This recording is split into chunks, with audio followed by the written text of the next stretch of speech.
हैं। जय आत्म, जय आनंद, जय देवेंद्र, जय शिव। उपाध्याय भवन श्री जितेंद्र गुरुदेव नमः। जय शशिकांता, जय सरिता, जय अजय, जय मथुरा।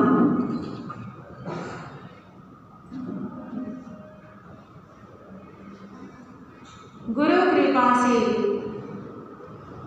गुरु चरणों में रहकर ये तुच्छ बुद्धि जो भी स्वीकार कर पाई, कुछ आपके समक्ष रखने का प्रयास करूंगी। श्रमण भगवान महावीर स्वामी की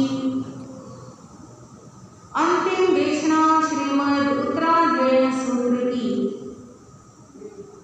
पावन, पवित्र, आनंददायी, कल्याणकारी वाणी आप श्रवण कर रहे हैं तीसरे अध्ययन के माध्यम से। प्रभु महावीर की वाणी का एक एक अध्याय, एक एक बोल अनमोल है और रत्नों की भांति आपके समक्ष प्रस्तुत हो रहा है। वीर प्रभु के अंतिम क्षण के रत्न जड़ित है बोल, मानव तेरा दयन को बोल, मानव तेरा दयन को बोल। वीर प्रभु के अंतिम रत्न जड़ित है बोल, मानव तेरा नयन को खोल, मानव तेरा नयन को खोल। तीसरा अध्याय जिसका नाम है चतुरंगीय, चार अंगों का जिसमें वर्णन हो उसे कहा जाता है चतुरंगी। चार अंग कौन कौन से? मानव सत्तम अर्थात मनुष्य जीवन, सुई धर्म का श्रवण करना, श्रद्धा धर्म पर श्रद्धा होगी, वीर्यं गुण दुर्लभ और श्रद्धा होने के बाद धर्म का आचरण, ये चारों अंग मिलने पर इनकी दुर्लभता के विषय में समझाने के लिए उत्तराध्ययन सूत्र के निरुक्तिकार आचार्य श्री भद्र बाहु स्वामी जी ने 10 दृष्टांत दिए। जैसे किसी को सीधे सीधे कुछ बताओ तो इतना अच्छे से समझ नहीं, पर जब उदाहरण देके बताओ तो उदाहरण के माध्यम से वो बात एकदम समझ में आ गई। तो आचार्यों ने 10 दृष्टांत निरुक्ति के अंदर दिए। पहले 1-2 दृष्टांत, फिर उसके बाद हमारे कल वाले विषय को आगे बढ़ाएं। कहा गया है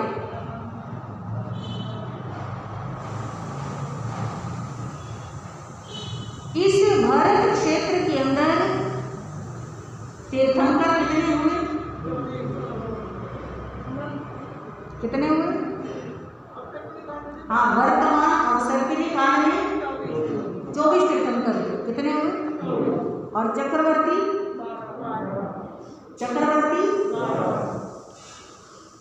12 चक्रवर्तियों में एक चक्रवर्ती हुए हैं ब्रह्मदत्त चक्रवर्ती। ब्रह्मदत्त चक्रवर्ती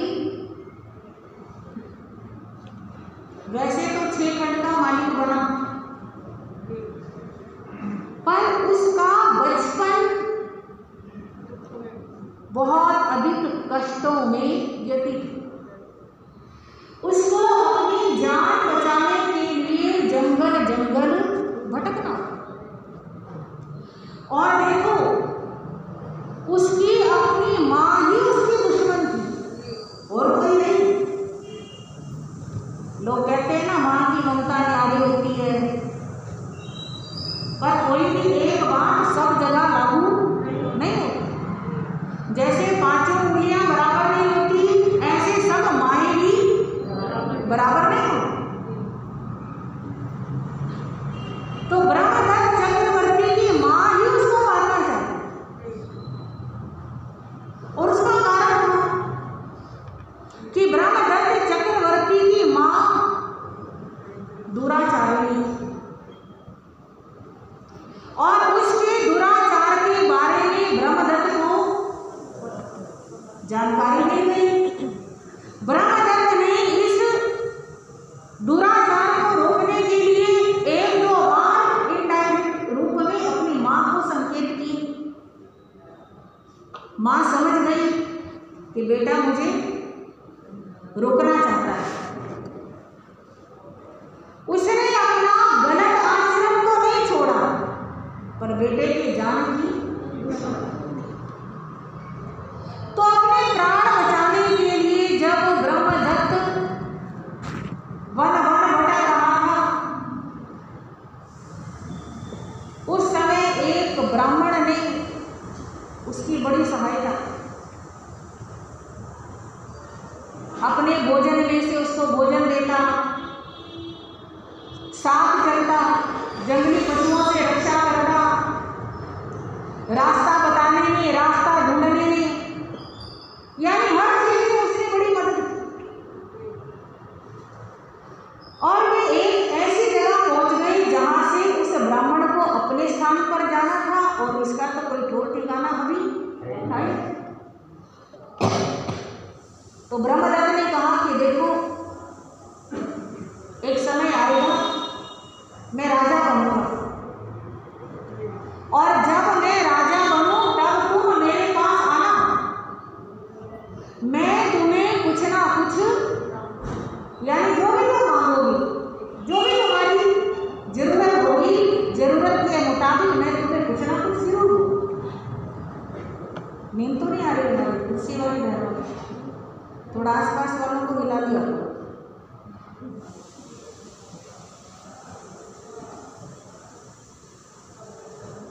तो क्या कहा,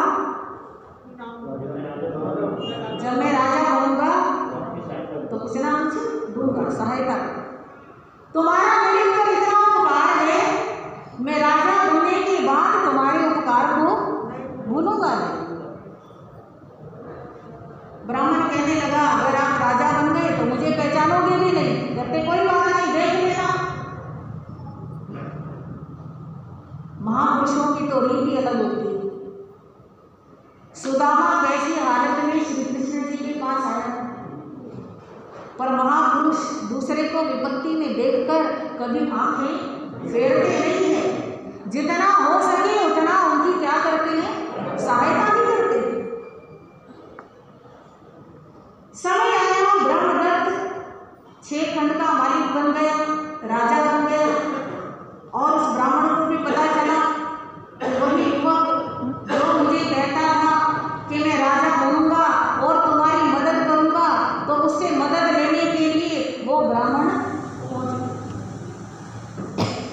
पहुंच तो गया, पर एक चक्रवर्ती से मिलने के लिए, हाँ जी, बहुत पापड़ बेलने पड़ते थे। ऐसा तो है नहीं कि वो सामने बैठा है, कोई भी आए मिले। उससे पहले तो बहुत सारे लोगों की परमिशन लेनी होती है, और आपको मालूम ही है, कोई टरकाते रहते हैं, भी पहले मेरी जेब गर्म करो तब आगे बात पहुंचेगी। हाँ जी, तो बहुत सारे सब जगह होते हैं। उस ब्राह्मण ने बड़ा प्रयास किया, पर किसी तरह चक्रवर्ती तक पहुंच नहीं पाया। एक बार ब्रह्मदत्त चक्रवर्ती की यात्रा निकल गई। रथ में बैठ करके खूब आसपास सेना सैनिक लावा लश्कर, आगे आगे बैंड बाजे बज रहे हैं, खूब ढोल धमाका हो रहा है, जय जयकारें लग रही हैं। आवाज भी लगाई तो आवाज भी नहीं पहुंची।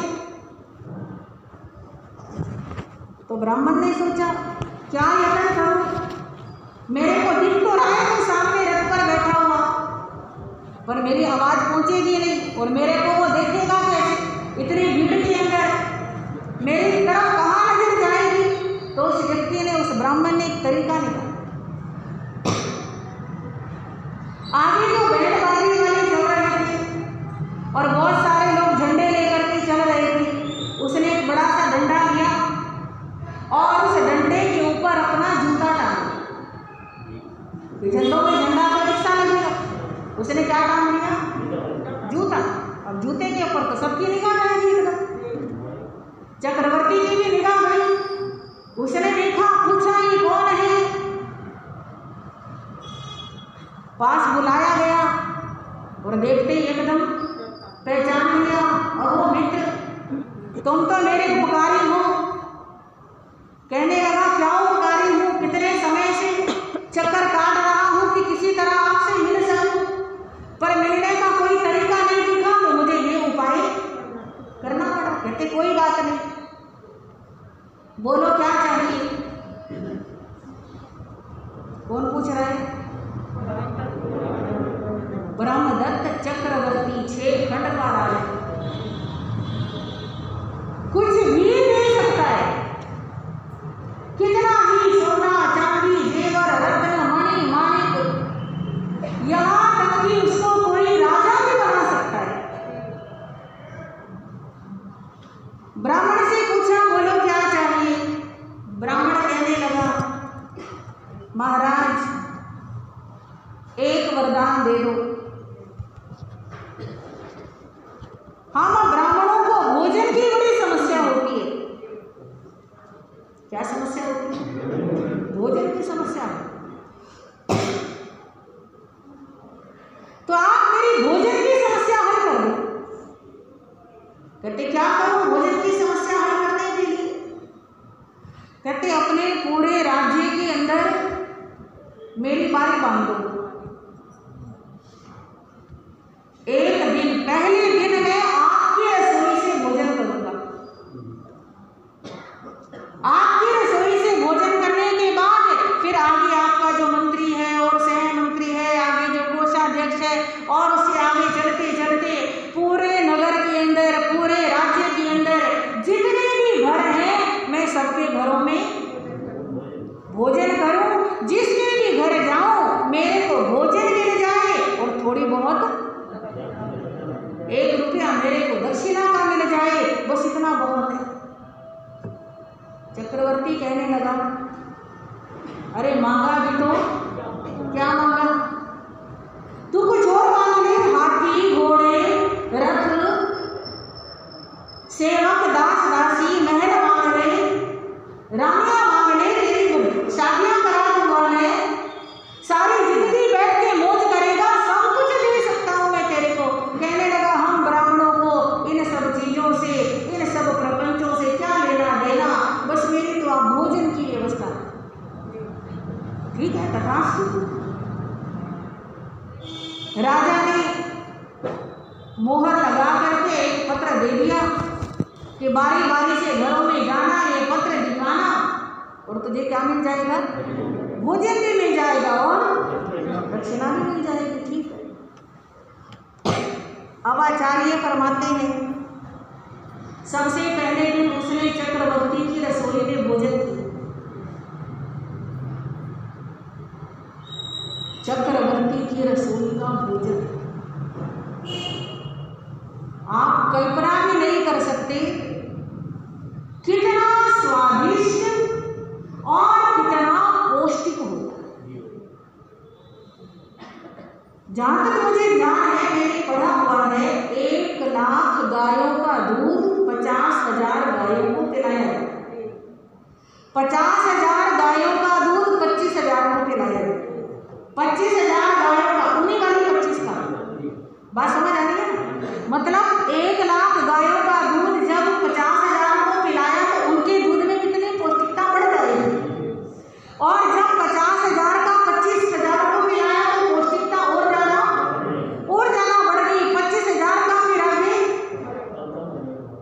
ऐसे करते करते लास्ट में एक जिस गाय को दूध पिलाया जाता है उस गाय के दूध से चक्रवर्ती की रसोई में खीर बनती है। उसने तो खाया, रोम रोम में स्फूर्ति, शक्ति का एहसास हुआ। ऐसा लगा जैसे मैं कितना बलवान बन गया, इतना आनंद आया। अब एक दिन भोजन कर लिया, एक दिन के भोजन से कई दिनों तक ताकत बनी रही, उत्साह बना रहा। अब अगले दिन तो उसे दूसरे घर जाना, फिर आगे तीसरे घर जाना, फिर चौथे घर। अब वो मन में सोचता है कि दोबारा चक्रवर्ती की रसोई का नंबर कब आए, आप बताओ कब आए? हाँ जी, मान लो जैसे हमारे भारतवर्ष की राजधानी दिल्ली है। अब दिल्ली कितनी बड़ी है, पूरे भारत को तो छोड़ो, खाली दिल्ली को ले लो। अगर एक व्यक्ति ये कहे कि मैं दिल्ली के सारे घरों में भोजन करने के बाद फिर मैं मुख्यमंत्री के घर का भोजन करूं, तो कितना समय लग जाएगा? हाँ, उम्र ही बीत जाएगी। तो जैसे उस ब्राह्मण का चक्रवर्ती की रसोई में भोजन करने का नंबर दोबारा आना मुश्किल है कि बहुत मुश्किल है। ये तो हम खाली दिल्ली की बात कर रहे हैं, और चक्रवर्ती का राज तो 6 खंड पे होता है। और देखो कितनी मुसीबत कौन लेगी, किस किस के घर जाएगा, कहाँ कहाँ, अपने आप चलना भी तो पड़ेगा। तो भगवान फरमाते हैं जैसे उस व्यक्ति के लिए दोबारा चक्रवर्ती की रसोई का भोजन मुश्किल है, वैसे ही इस आत्मा के लिए क्या मुश्किल है? दोबारा मनुष्य जीवन पाना। एक बार ये जीवन मिल गया, अभी आनंद ले लो। कौन सा? भक्ति का, संयम का आनंद। आप कहेंगे क्या पूछ रहे, दुख किसी बात होती, ये कोई आनंद होता है? हाँ जी, हाँ अच्छी बात तो है, तो कितने जनों की गलत करती है ये बात। बाकी सब लोगों को तो लगता है कि बढ़िया सा महल हो, बढ़िया सा खाने पीने को भोजन हो, सब ऐशो आराम हो, हाँ उसी में आनंद मानते हैं। पर तनिक विचार करो, ये आगे आएगा वर्णन 10वें अध्याय में। वर्णन ये आएगा कि इस जन्म के अंदर, मनुष्य जीवन के अंदर जब संसार के भोग भोगने लगे, चक्रवर्ती जितनी उम्र हो, चक्रवर्ती जितने वैभव हो, यानी कि चक्रवर्ती ही बन जाओ, हाँ जी, तो भी यहाँ के सुख और वैभव देव लोगों के सुख और वैभव की तुलना में कितने कम है? वहां के सुख और वैभव समुद्र के समान है, ये शास्त्र के शब्द हैं। और इस मनुष्य लोक के सुख और वैभव एक बूंद के समान है। एक बूंद का हमें त्याग करना है और एक समुद्र को अपने आप मिलेगा, उसे पाने के लिए कुछ नहीं करना, वो तो अपने आप मिलेगा, उसकी फिक्र नहीं करनी। ये तो भगवान ने एक दृश्य दिखाया है। हम इन छोटे छोटे सुखों के पीछे ऐसे पागल हो जाते हैं, लगता है कि ये नहीं है तो हम मर जाएंगे, हाँ जी, ये है तो जीवन है, ये नहीं है तो कुछ भी नहीं है। उदारिक शरीर, छोटी सी आयु, हाँ, कितनी? ज़्यादा से ज़्यादा, ज़्यादा से ज़्यादा कोई एक आध पहुँचता है। हाँ, अभी तो 60-70 है, कोई कोई और आगे कोई कोई रहे। हम मान लेते हैं ज़्यादा से ज़्यादा 100 वर्ष। इन 100 वर्षों में कितना समय बचपन में बीत गया, कितना बुढ़ापे में, कितना बीमारियों में, कितना पैसा कमाने में, कितना चिंताओं में। अब ये चिंता, बेटे की चिंता, पोते की चिंता, पत्नी की चिंता, उसकी पढ़ाई की चिंता, उसकी सर्विस की चिंता, अभी मकान बनाने की चिंता, अभी दुकान बनाने की चिंता, कोई चिंताओं का कोई छोर नहीं। ऐसे दुखों से भरे हुए जीवन के प्रति इतना लगाव रखते हैं और उस समुद्र जितने सुख को हम लाद मार देते। और अगर इनका त्याग करें, हाँ जी, तो क्या मिल सकता है? समुद्र जितना सुख मिल सकता है। तो मैं आपको सुना रही थी 10 दृष्टांतों में से पहला दृष्टांत, एक दृष्टांत को आपने चाणक्य का नाम सुना? ऐसे कहा गया है चाणक्य को, या चाणक्य नाम का कोई और व्यक्ति होगा, क्योंकि एक ही नाम कईयों के हो सकते हैं। किसी देवता ने खुश हो करके जुआ खेलने के पासे दे दिए। वो ऐसे ऐसे फेंकते हैं, महाभारत में देखा होगा। तो किसने दिए? देवा। अब वो देवाधिष्ठित दिव्य चीज है। चाणक्य ने एक नीति निकाली, एक थाल भर के मोहरों से भर के अपने सेवक को दिया और कहा, ये थाल लेकर के जाओ पूरे नगर में, गली गली में, मोहल्ले मोहल्ले में, सब जगह जाके ये घोषणा करो कि चाणक्य को जुए में हराना है। चाणक्य को जुए में जो हराएगा उसको ये थाल भर के किसका मिलेगा? मोहरों का मिलेगा। अगर चाणक्य को हरा दिया तो ये थाल भर के मिलेगा। अगर चाणक्य को हरा नहीं पाए और खुद हार गए तो क्या देना पड़ेगा? एक मोहर देनी पड़ेगी। समझ आ गई? अगर आप हारे तो एक मोहर दोगे और चाणक्य हारा तो थाल भर के देगा। अब ऐसी स्थिति में कौन क्या करेगा? बहुत आ जाएंगे, बहुत आए। अब उसको तो पता था कि मैंने हारना ही नहीं है, जो भी आएगा वो एक मोहर दे के जाएगा। और मेरी तो जान नहीं है क्योंकि मेरे पास देवाधिष्ठित पास है। तो एक लग रहा, मैंने सोचने लगा कि अगर मैं एक बार चाणक्य को जीत लूं तो मेरी जिंदगी भर की गरीबी दूर हो जाएगी। बड़ी मेहनत करता है, तेज भयंकर धूप के अंदर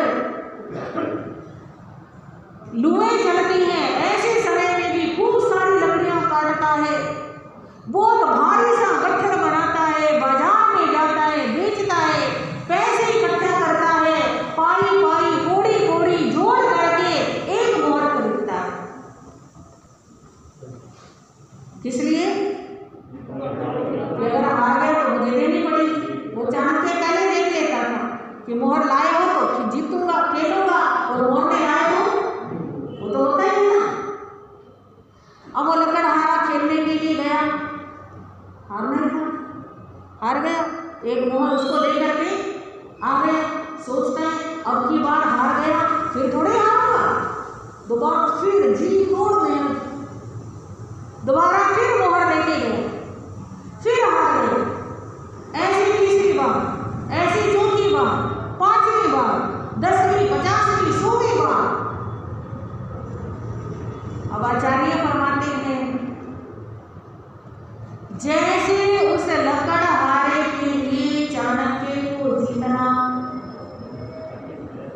है? बोलो तो सही।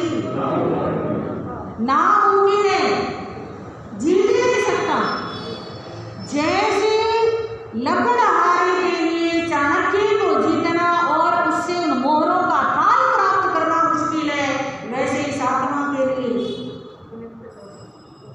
अगर एक बार इस मनुष्य जीवन को सफल नहीं किया, एक बार इस जीवन को गवा दिया, तो समझ लेना इसको दोबारा मनुष्य जीवन क्या है, बहुत मुश्किल है लेना, बहुत मुश्किल।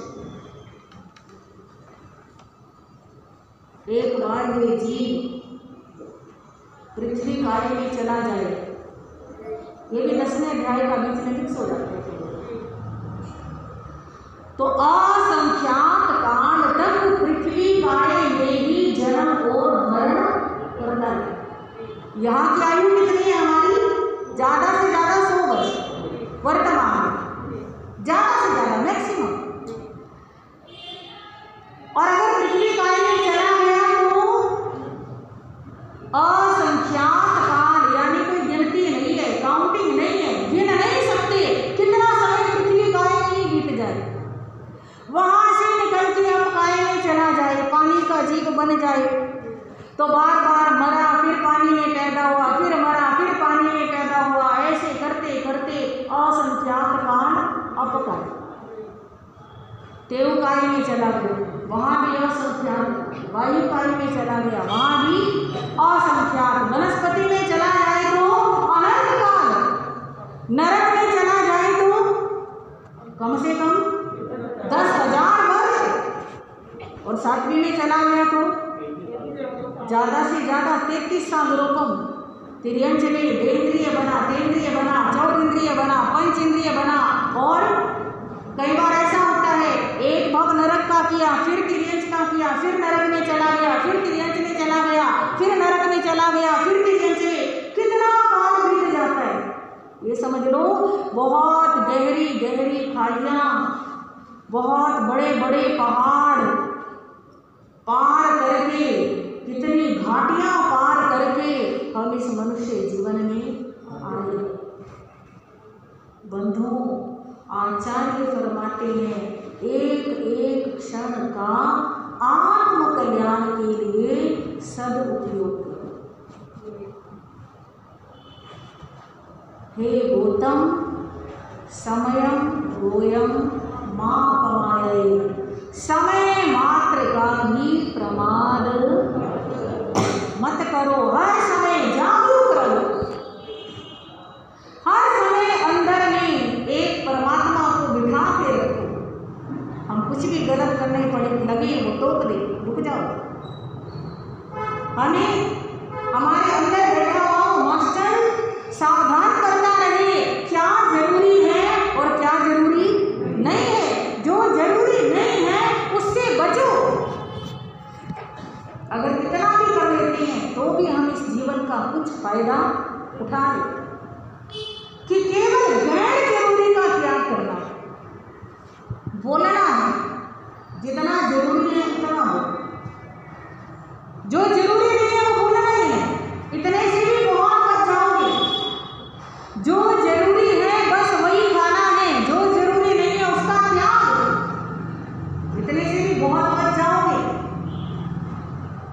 जितना सोना जरूरी है उतना ही सोना है, उससे ज्यादा का त्याग।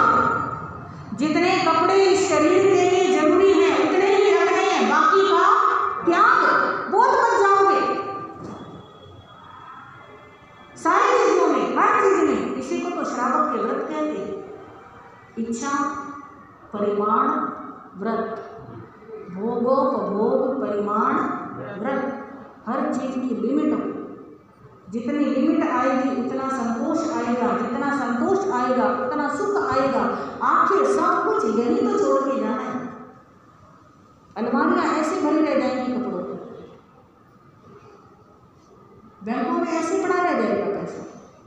सब मकान कितने चाव से बना लो, सब यही खड़े रह जाए, कुछ भी साथ में जाने का ना है ही नहीं, किसी के साथ नहीं रह। तो मनुष्य जीवन, कल हमने हमने संख्या की दृष्टि से विचार किया कि पानी की एक बूंद में असंख्यात जीव, और कितना पानी है धरती पर, कितने समुद्र हैं, कितनी नदियां हैं। हाँ जी, मनुष्यों की तुलना में मनुष्य तो इतने से रह जाते हैं, और खाली अपकाय के जीव कितने, खाली पृथ्वी काय के जीव कितने, 7 भूमियां तो नरकों की, एक ये भूमि पृथ्वी, जहां जाओ सब जगह पृथ्वी, पहाड़ ऊंचे ऊंचे, ऊपर जाओ विमान है, यहां तक की स्थिति शिला भी। हाँ जी, पृथ्वी काय के जीवों का पिंड है, और ये तो बाहर पृथ्वी काय की बात है। सूक्ष्म पृथ्वी काय तो लोक में ठसाठस भरे हैं, उनके सामने मनुष्यों की संख्या कितनी। इसीलिए भगवान कहते हैं बड़ी मुश्किल से मनुष्य जीवन, पृथ्वी काय, अपकाय, देवकाय, वायुकाय, वनस्पति काय, इन सब की अलग अलग एक एक से कंपैरिजन करो तो भी मनुष्य की संख्या कुछ नहीं बैठती, और सबको मिला के कंपैरिजन करो, हाँ जी, तब तो कोई गिनती ही मनुष्यों की है। ये हमने संख्या की दृष्टि से कल विचार किया। आज हम स्थान की दृष्टि से विचार करें। मनुष्य पूरे लोक में, पूरे संसार में पैदा नहीं होते हैं। ये लोक कितना बड़ा है, 14 राजू प्रमाण, कितना, ऊपर से नीचे। अब राजू भी समझना पड़ेगा कितना बड़ा होता है, कोई बताएगा? उदाहरण देते हैं कि एक बहुत भारी, मेरे को नंबर याद नहीं है कि कितना भारी, बहुत भारी लोहे का गोला ऊपर से नीचे गिरा, ऊपर से नीचे जब कोई चीज गिरती है तो वैसे बड़ी तेजी से गिरती है, और जितनी भारी होगी उतने और ज्यादा तेजी से गिरेगी। कहते हैं बहुत भारी लोहे का गोला ऊपर से नीचे गिराओ और वो 6 महीने तक गिरता रहे, गिरता रहे, गिरता रहे। कितनी स्पीड से गिरेगा आप खुद सोचो। और 6 महीने में जहां पहुंचे वहां तक भी एक राजू पूरा, इतना बड़ा एक राजू, और ऐसे 14 राजू का ये क्या है, लोक। इस पृथ्वी से नीचे वाली जमीन को, नीचे जो भूमियां हैं उन्हें अधोलोक कहा है। आपने लोक का नक्शा तो पता है ना सबको? किस किस को पता है लोक के नक्शे के? 2-3। ये जो बना है, ये जो बैनर है ना, इसके दोनों तरफ जो बना हुआ है, ये जैन धर्म का लोगो होता है, इसकी शेप देख रहे हो ना, इसकी जो शेप है, जो बीच में सेंटर में छोटा पॉइंट आता है, तो नीचे से ऐसे ऊपर गया, एक ऊपर से ऐसे आया, जो सेंटर पॉइंट, जो बारीक वाली जगह है, ये हमारी पृथ्वी, मतलब जिसपे हम हैं, इसे मध्य लोक कहते हैं। और इसके नीचे जहाँ पे ये हरा और काला रंग है, ये सारा अधोलोक है। और ये बिल्कुल जो बारीक वाली जगह है, जहाँ से चौड़ा होना शुरू होता है, वहां से ऊपर वाला सारा ऊर्ध्वलोक है, ठीक है। तो नीचे वाली जगह में मनुष्य पैदा नहीं होते, यानी अधोलोक में मनुष्य पैदा नहीं होते, और ऊर्ध्वलोक में भी मनुष्य पैदा नहीं होते। इस बीच वाले को ही मध्य लोक कहा जाता है, इसे ही मृत्यु लोक कहा जाता है, और इसे ही तिरछा लोक। तो नीचे वाले में नरक होते हैं, ऊपर वाले में देवलोक होते हैं, और नीचे ऐसे सपाट, जैसे साइंस तो कहती है ना गेंद की तरह गोल है पृथ्वी, किसकी तरह गोल है, गेंद की तरह, बॉल की तरह। पर भगवान ने देख करके ज्ञान में बताया है कि ये थाली की तरह गोल है। जैसे पहले थाली होती थी ना किनारे वाली, प्लेटें तो अभी भी होती है, बस किनारे नहीं होती, तो शेप तो गोल ही रहेगी उसकी। तो ऐसे गोल है, ऐसे। तो इस मध्य लोक के बिल्कुल सेंटर में जम्बू द्वीप है, गोल, ठीक है। जैसे मान लो बीच में थाली रख दी, ऐसे गोल शेप में क्या है, जम्बू द्वीप। कितना बड़ा है, 1 लाख योजन का। इस जम्बू द्वीप के चारों ओर, यानी ऐसे चूड़ी का आकार समझ लो, जैसे बीच में थाली रखी है उसके चारों तरफ एक बड़ी सी चूड़ी या कोई बड़ा सा टायर रख दो, है? तो ऐसे ही समुद्र है जिसका नाम है लवण समुद्र, वो जम्बू द्वीप से दुगना है। कितना, सबको समझ आ रही है? जम्बू द्वीप कितना बड़ा, जम्बू द्वीप कितना बड़ा, और लवण समुद्र कितना बड़ा, 2 लाख योजन का। उस समुद्र के चारों तरफ फिर एक द्वीप है, वो लवण समुद्र से दुगना है। कितना, 4 लाख योजन। उसके चारों तरफ फिर एक समुद्र है, वो उससे दुगना है, 8 लाख योजन। फिर एक द्वीप है, वो उससे पहले वाले से दुगना है, 16 लाख योजन। समझ गई? तो ऐसे करते करते एक द्वीप, फिर एक समुद्र, फिर एक द्वीप, फिर एक समुद्र, फिर एक द्वीप, फिर एक समुद्र। कितने हैं? असंख्यात, यानी कि कोई गिनती नहीं, गिन ही नहीं सकते इतने द्वीप और समुद्र। अब देखो, ऊपर भी मनुष्य पैदा नहीं होते, ऊर्ध्वलोक में, अधोलोक में भी पैदा नहीं होते, मध्य लोक के अंदर जो असंख्यात द्वीप समुद्र हैं, और हर द्वीप समुद्र अपने पहले वाले से दुगना है। सबसे छोटा कौन सा? जम्बू द्वीप है। तो जम्बू द्वीप, उसके बाद लवण समुद्र, उसके बाद भारती खंड, उसके बाद पालोदरी समुद्र, उसके बाद पुष्कर द्वीप। पुष्कर द्वीप को आधा लेना, आधा छोड़ दो, कितना लेना, आधा लेना है। कितने हो गए टोटल? 2.5 द्वीप हो गए। केवल इस 2.5 द्वीप के अंदर ही मनुष्य पैदा होते हैं, उसके बाहर वाले द्वीपों में, उसके बाहर वाले समुद्रों में मनुष्य पैदा होते ही। कितनी जगह बची?